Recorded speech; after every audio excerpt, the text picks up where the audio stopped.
Hello and good morning. ও এখন যেটা পড়িমড়ি হয়ে খুলতে লেগে পড়েছে, এটা ওর বার্থডে গিফট। ওর কাকু পাঠিয়েছে। এটা ডেলিভারি দিয়েছে যখন ও স্কুলে ছিল, আমি খুলিনি। যেহেতু এটা ওর গিফট, তাই ভেবেছি ওর জন্যে রেখে দিয়েছি, ওই আসলে খুলবে। তো স্কুল থেকে এসে কোনোরকম ইউনিফর্মটা খুলে একটা ড্রেস গলিয়ে ওটার পিছনে লেগে পড়েছে। প্রথমে আমাকে জিজ্ঞেস করলো, মিমি ওটায় কী আছে? ওটা কি আমার জন্যে কিছু? আমি বললাম, হ্যাঁ, খুলেই দেখো তোমার জন্যে কিছু কী আছে। তখন বললো, ও কাকুর স্কুটারটা এসছে, চলো আমি ওটা খুলবো। খোলাই শুরু হয়ে গেল, কিন্তু জিনিসটা খুব ভালো হয়েছে।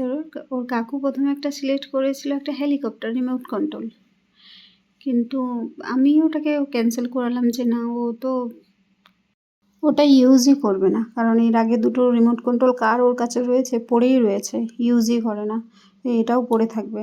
তার জন্য ওকে আমি চেঞ্জ করালাম। তো আমি ওর কাকুকে বললাম এই স্কুটারটা অর্ডার করো। তো ওর কাকু এই স্কুটারটা অর্ডার করে দিয়েছে। জাস্ট এটা 3টে হাইটের অ্যাডজাস্টেবল করা যাবে।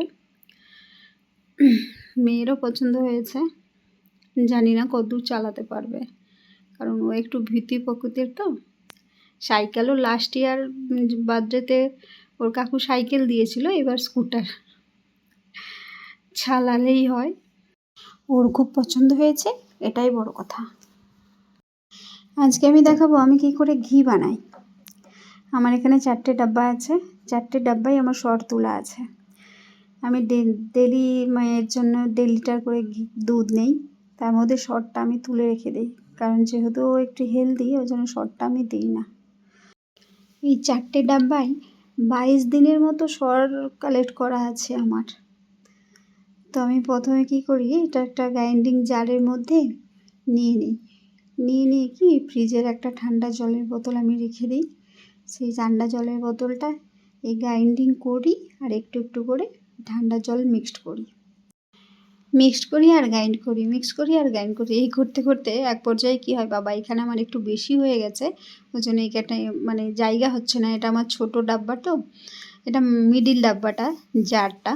এটা যদি বড়টা আমি বের করব, প্রত্যেকবার ভুলে যাই বড়টা করতে, তাই এটা হাতের কাছে থাকে। তো দেখুন, এরকম করতে করতে মিক্স করতে করতে গ্রাইন্ড করতে করতে বাটারগুলো আপনি সেই আলাদা হয়ে যায়, আর জলটাও আলাদা হয়ে যায়।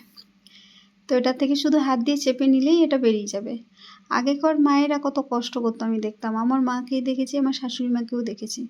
ওনারা একটা বড় জায়গাতে নিয়ে সরটাকে অনেকক্ষণ ধরে দোলে দোলে ঘষে তাকে একদম মিহি পেস্ট বানিয়ে তারপরে ঠান্ডা জল করতো। কিন্তু এই প্রসিডিওরটা বেশ করতেও হতো ভোরবেলায় উঠে। আমার মাকে দেখতাম ভোরবেলায় উঠে করতেন, কারণ তখন তো আর সবার বাড়িতে ফ্রিজ ছিল না।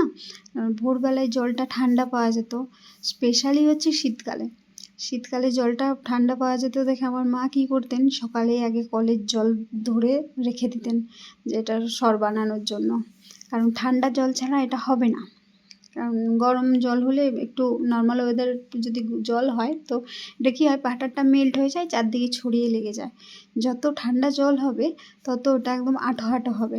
দেখুন আমার ঠান্ডা জল হয়েছে দেখে, দেখুন বাটারটা আমার হাতে কিন্তু স্টিকি হচ্ছে না, যেমন আমি করছি সেরকমই হয়ে যাচ্ছে। এরপরে কি হয়, বারবার গ্রাইন্ডিংয়ে ঘোরানোর জন্য গ্রাইন্ডিংয়ের জারটাও তো একটু গরম হয়ে যায়, তখন লাস্টের দিকে একটু স্টিকি হয়ে যায়। কিন্তু এটা খুব প্রসিডিওরটা খুব ইজি। আগে আমার শাশুড়িমাকে দেখেছি দলে দলে করতে। এই ঘি বানানোর প্রসিডিওরটা করতে আমাকে খুব ভালো লাগে। আমি জানি না কেন ভালো লাগে, কিন্তু আমাকে ভালো লাগে। হয়তো ঘিয়ের দাম অনেক বেশি, যেটা আমি বাড়িতেই তৈরি করে নিতে পারছি, তার জন্যই হয়তো মনটা খুশি খুশি থাকে। আপনাদের কাছে কোনো যদি রিজন থাকে আপনারাও জানাতে পারেন, কেন জানি না আমার ভালো লাগে। তারপরে যে বাটারটা যে হাত দিয়ে তোলা, ওটার মধ্যে একটা আলাদা ফিলিংস থাকে, কেন জানি না আমাকে খুব ভালো লাগে ওটা তুলতে। আমার একটা ডাব্বা অলরেডি হয়ে গেছে করা, দেখছেন কতটা বেরিয়েছে বাটার। কিন্তু আমি আগের থেকে এখন দেখছি যে দোলে দোলে করলে ওখানে ওয়েস্ট বহুত হতো। আমি শাশুড়ি মাকে দেখেছি, আমার মাকে দেখেছি, ওখানে ওয়েস্ট বেশি হতো। কিন্তু এই যে সিস্টেমটা না, ওয়েস্ট হয় না। লাস্টে যে জলটা থাকে, আমি জলটার কোনো ইউজ করি না, কারণ ওটা আমার শ্যুট করে না, আমি খাইও না ওটাকে, আমি ডাইরেক্ট ফেলেই দিই। তো ফেলার আগে ওটাকে ছেঁকে ফেলে দিই, তো ওখানে ওয়েস্টের কোনো সমস্যাই থাকে না। পুরোটাই মানে প্রফিটেবল হয়। গরুর দুধ আবার দুটো কালারে হচ্ছে, হলুদ আর সাদা।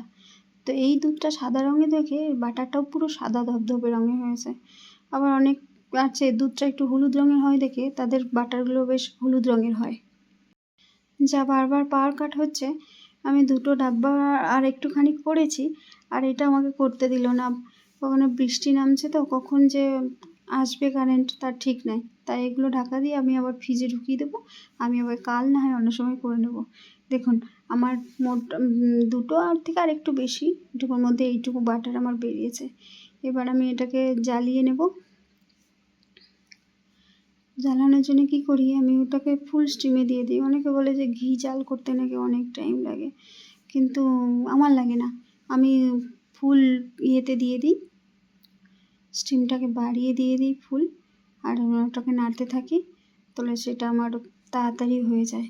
জানি না কার কত টাইম লাগে। সব আমার শাশুড়িমা বলেন হালকা আছে নাকি বসিয়ে করতে হয়। আমি ফুল ফ্লেমে দিয়ে দিই।